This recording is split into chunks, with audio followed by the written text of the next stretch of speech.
Mixed মিডিয়ায় তোমাদের প্রত্যেককে স্বাগত। আজকে তোমাদের জিএনএম বিষয়ের একটা অত্যন্ত গুরুত্বপূর্ণ ভিডিও নিয়ে তোমাদের সামনে হাজির হয়েছি।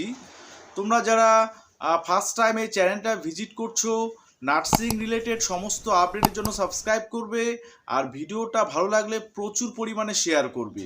দেখো, তোমাদের 2023 সালের জিএনএম এএনএম এন্ট্রান্স যারা দিয়েছিল, তাদের মধ্যে যারা জিএনএম এ চান্স পেয়েছিল, তাদের কাট অফটা কেমন ছিল অফিসিয়ালি, অর্থাৎ তাদের অফিসিয়াল কাট অফটা কী ছিল, আর এবারের তোমাদের জিএনএম এ চান্স পেতে গেলে তোমাদের কীরকম স্কোর করতে হবে, সেই বিষয়টা নিয়েই কিন্তু আজকে আলোচনা। কেউ মিস করবে না, ওকে? পুরোটাই দেখবে, কোনো রকম স্কিপ না করে।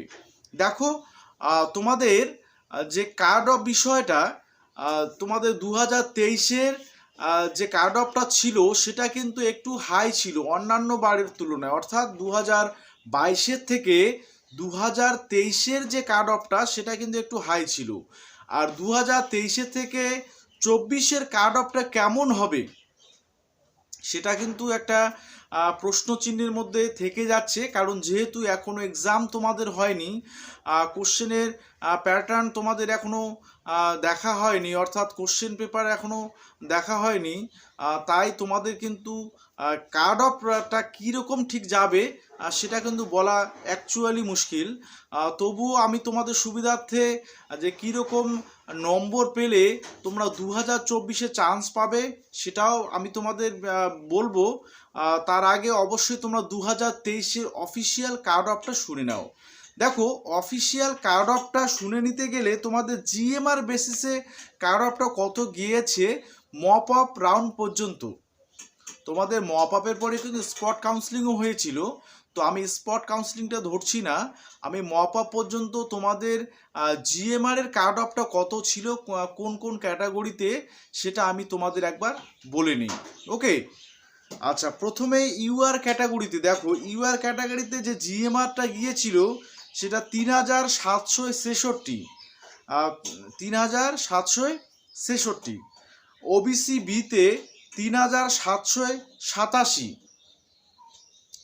ওবিসি এতে 4870, এসসিতে 6507, এসটিতে 20370, ইডাব্লিউএসে 9009, সিডিতে 6369, আর অরফানের ক্ষেত্রে 71466।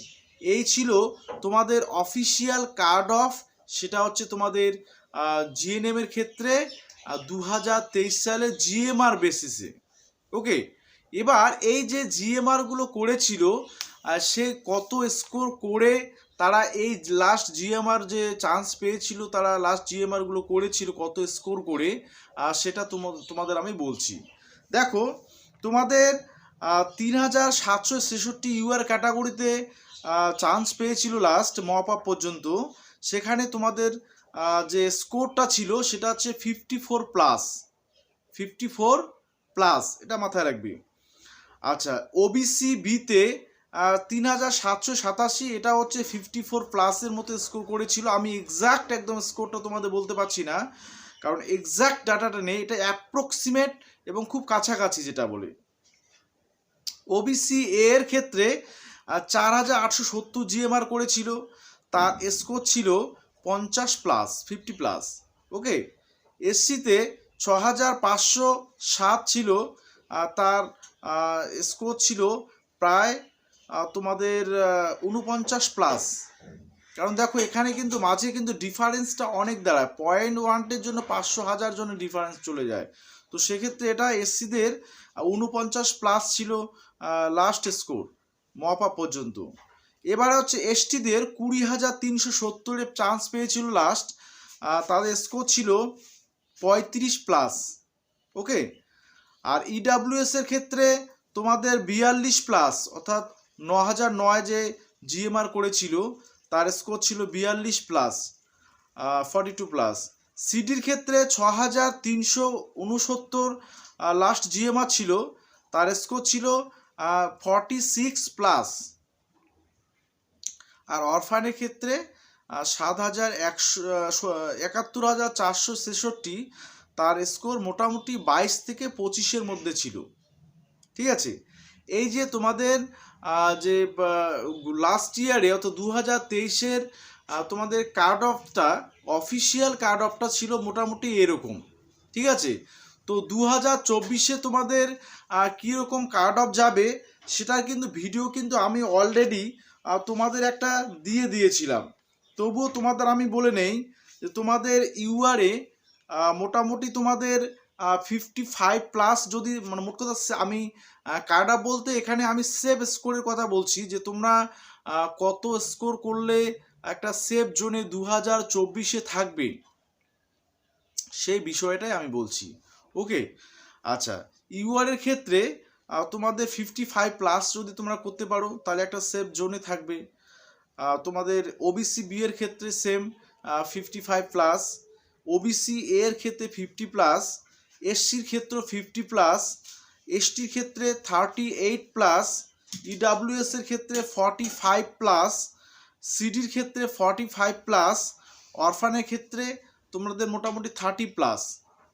মোটামুটি এই যে সেভ স্কোরগুলো তোমরা যদি করতে পারো তাহলে অবশ্যই তোমরা সেভ জোনে তো থাকবে, এবং তোমাদের জিএনএম এর ক্ষেত্রে একটা সরকারি কলেজে সুযোগ পাওয়া তোমাদের খুবই সহজ হয়ে যাবে।